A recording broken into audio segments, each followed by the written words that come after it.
नमस्कार मित्रांनो, स्वागत आहे आपलं जॉब्स 247 यूट्यूब चॅनलवरती. मित्रांनो, जिल्हा व सत्र न्यायालय अहमदनगर येथे जे आहे सफाईगार या पदासाठी भरती प्रक्रिया सुरू झालेली आहे.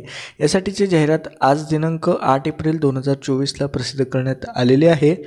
यामध्ये एकूण वेतनमान जे राहील हे 15,000 ते 47,600 याच्या दरम्यान राहणार आहे. यामध्ये नियमानुसार जे काही देय भत्ते राहतात हे सुद्धा तुम्हाला दिले जातील. यामध्ये 2 पदासाठी ही जाहिरात प्रसिद्ध करण्यात आलेली आहे, म्हणजे एकूण 2 रिक्त जागा त्यांना भरायच्या आहेत. यासाठी अर्ज कसा करायचा आहे तर मित्रांनो, यामध्ये जे अर्ज आहे हे ऑफलाईन स्वरूपात तुम्हाला करायचे आहे आणि जो ऑफलाईन अर्जाचा नमुना आहे हा त्यांनी या जाहिरातीमध्ये दिलेला आहे.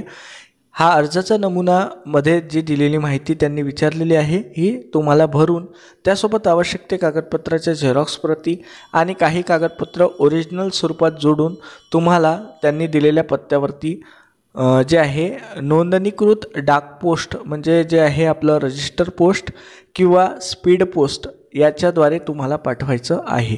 आता हे जे अर्ज आहे मित्रांनो, हे 24 एप्रिल 2024पर्यंत त्यांच्या कार्यालयामध्ये संध्याकाळी 6 वाजेपर्यंत तुमचे अर्ज पोहोचले पाहिजे अशा पद्धतीने तुम्हाला पाठवायचे आहे. यामध्ये तुमचे अर्ज फक्त जे आहे पोस्टाने स्वीकारले जातील. यामध्ये जे विस्तृत जाहिरात आहे ही खाली त्यांनी दिलेली आहे. यामध्ये हे जे आहे आज दिनांक 8 एप्रिल 2024 रोजी जाहिरात प्रसिद्ध करण्यात आलेली आहे. अर्ज करण्याची शेवटची तारीख 24 एप्रिल 2024 राहणार आहे. यासाठी जे आहे मित्रांनो, अर्ज करण्याचा पत्ता खाली त्यांनी दिलेला आहे. प्रबंधक जिल्हा व सत्र न्यायालय अहमदनगर, DSP चौक, न्यायनगर, अहमदनगर 414-001 या पत्त्यावरती तुम्हाला अर्ज करायचा आहे. यासाठी शैक्षणिक पात्रता जर बघितली तर इयत्ता 4थी पास असलेले उमेदवार यासाठी अर्ज करू शकतात.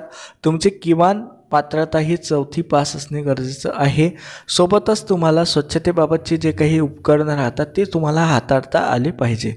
यामध्ये वयोमर्यादा जर बघितली मित्रांनो तर जाहिरात प्रसिद्धीच्या दिनांकाच्या दिवशी म्हणजे जे आहे 8 एप्रिल 2024 रोजी तुमचं वय कॅल्क्युलेट करण्यात आलेलं आहे.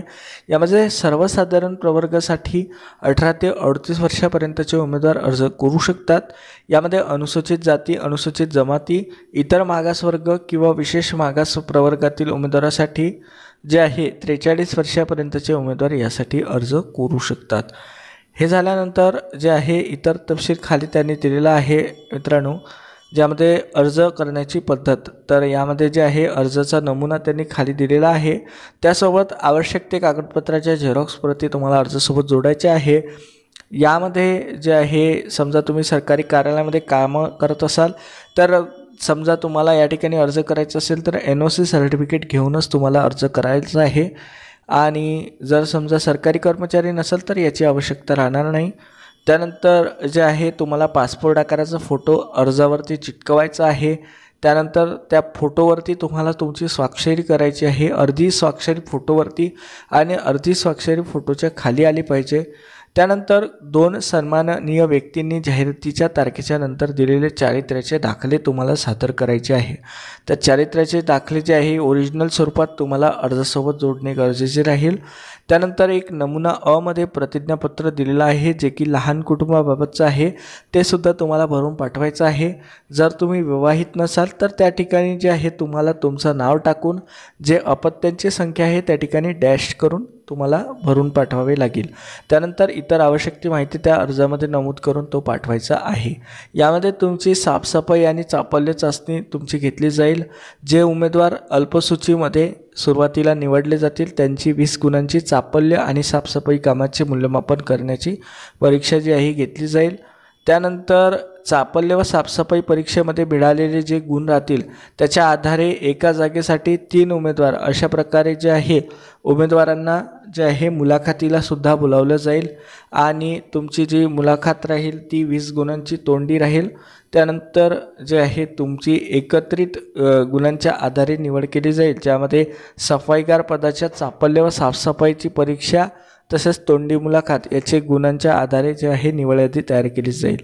आता यामध्ये जे वयाची पडताळणी आहे त्यासाठी तुमची जन्म प्रमाणपत्र किंवा शाळा सोडल्याचा दाखला अशा प्रकारचे कागदपत्र जे आहे हे विचारात घेतले जातील. त्यानंतर जे आहे अर्जाचा नमुना त्यांनी येथे दिलेला आहे, हा तुम्हाला भरून आवश्यक त्या कागदपत्रासह पाठवणे गरजेचं राहील. तर अशा प्रकारे जे आहे मित्रांनो ही जाहिरात प्रसिद्ध करण्यात आलेली आहे. खाली डिस्क्रिप्शनला याची लिंक दिलेली आहे, तिथे जाऊन तुम्ही ही जाहिरात डाउनलोड करू शकता. या जाहिरातीमध्येच अर्जाचा नमुनासुद्धा दिलेला आहे. तर हा व्हिडिओ आवडला असेल तर आपल्या मित्रांसोबत शेअर करा. चॅनलवरती नवीन असाल, सबस्क्राईब करा नसेल तर जरूर सबस्क्राईब करा. चला तर भेटूया अशाच एका नवीन व्हिडिओमध्ये. धन्यवाद.